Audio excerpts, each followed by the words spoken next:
Hello everyone, Ryan here with Product Impressions. It's not every day that I get a new computer, but I got the chance to try out this new 14-inch Asus Zenbook. It has an Intel i5 processor, 8 gigs of RAM, and 256 gigs of solid-state storage. So reasonable specs, fairly good specs for right now. It retails for around $750. The big thing that they are touting on this, though, is having an OLED display, which is supposed to be very nice, very colorful, bright, what have you. So yeah, let's go ahead and set this thing up and see what we think. All right, so I've been using this new Asus Zenbook for about a week or so, and I must say I really like it. I've been using HP Spectre from 2019 for, well, about 3 years, since 2019. I still very much like this computer, but there are some significant upgrades on this Asus Zenbook. Not everything is upgraded, but a lot of things are. Specs are very similar between the two. So I will say that I don't really run a lot of games. I can say that the one game that I do run runs a little bit better on the Zenbook than it does on the Spectre, but it still runs on the Spectre, so that's not really a concern. The screen is nicer, sharper, I'm not sure about necessarily brighter, but it is clearer, and the colors are more vibrant on the Zenbook computer.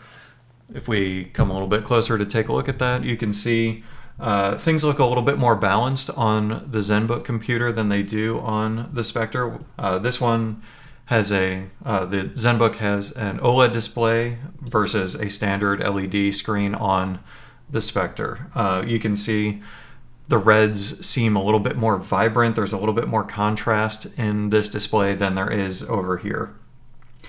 Also, brightness-wise, these are both at the same setting right now. If I max out the brightness on both of these, you can see that there is, well, I don't know if it'll come through on there, but there is definitely more brightness on the Zenbook than there is on the Spectre, than on a standard LED screen.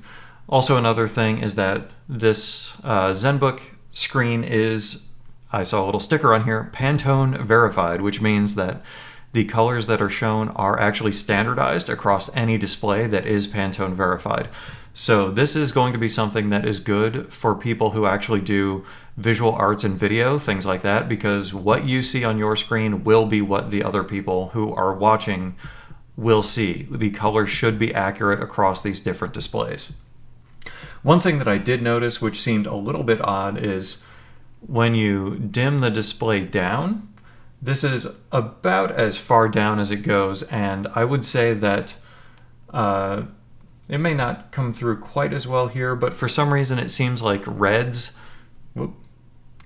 seem to get a little bit more emphasis than other colors. There seems to be a little bit more vibrancy to reds particularly. I don't know if that's just something that I am unaccustomed to seeing on other screens, but the image really does seem to depend on the brightness of the screen, and so you are probably going to want to have the brightness turned up in order to actually see the colors accurately. I did do some tests with this, and I will say that you have probably about 5 to 6 hours of battery life on the Zenbook.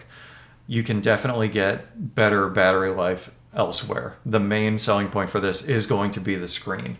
5 to 6 hours on this versus I'm used to getting probably about 10 or more on my computer, even though it's, 3 years old now. So those are some major considerations between these two. But there are some other things that I would like to point out here. With the Zenbook, it does have a little bit larger body, given that it's a 14-inch computer as opposed to 13 on the other one. But with that, they added a larger touchpad that actually has, let me touch here, a number pad built into the touchpad. So if you are someone who really needs to have a number pad, that is going to be very nice. It's much easier to use that rather than holding down a function key and hitting some keys up here. It's actually laid out like a number pad. Is it as easy as an actual number pad? No, definitely not. But it's something that you can get used to, and it's there if you need it. They did put a little sticker on there to show that it is there, but I just haven't taken the sticker off. Otherwise, the material that this is made out of, the metal casing, feels very nice, very premium. There is a fingerprint scanner built into the power button. And one thing that I have noticed is even if the computer is asleep, just pressing the power key will both wake it up and still register your fingerprint once it is awake. So that's interesting. You don't actually have to just hold your finger there or touch it again or anything like that. All you have to do is press the key, and if you press it with the finger that you have registered for the fingerprint, it will automatically open up and log in. Let's see. I also wanted to point out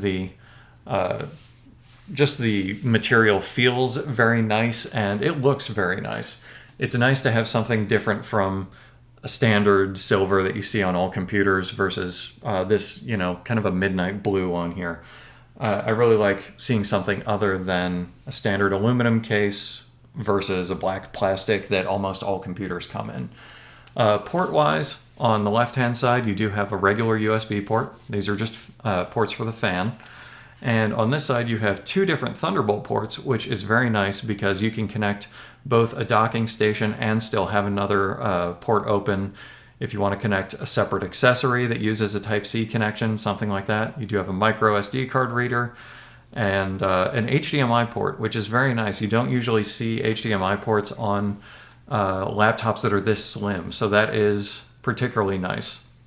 And a standard headphone jack. Once again, not a given on all devices anymore, but I appreciate that that is there. So overall, I would say that this is a very nice computer. And if you are someone who is working with graphics, visual arts, things like that, it's worth considering something like this that has that Pantone Verified display so that you know really what it's going to look like on other screens, as that becomes more and more important as everything is consumed on screens nowadays. But yeah, overall, I would say that I am impressed with this. If you're just doing document work and what have you, this is good. This is, if that 6-hour or so battery life is not going to be an issue for you, then by all means go with this. It really is nice. The screen is nice and bright and everything.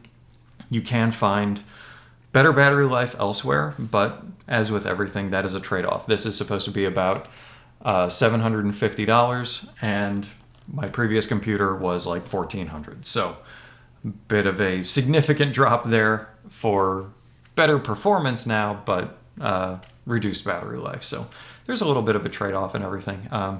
If you have any questions, feel free to leave them in the comments down below. I will do my best to answer. Otherwise, like, share, subscribe. I will see you next time.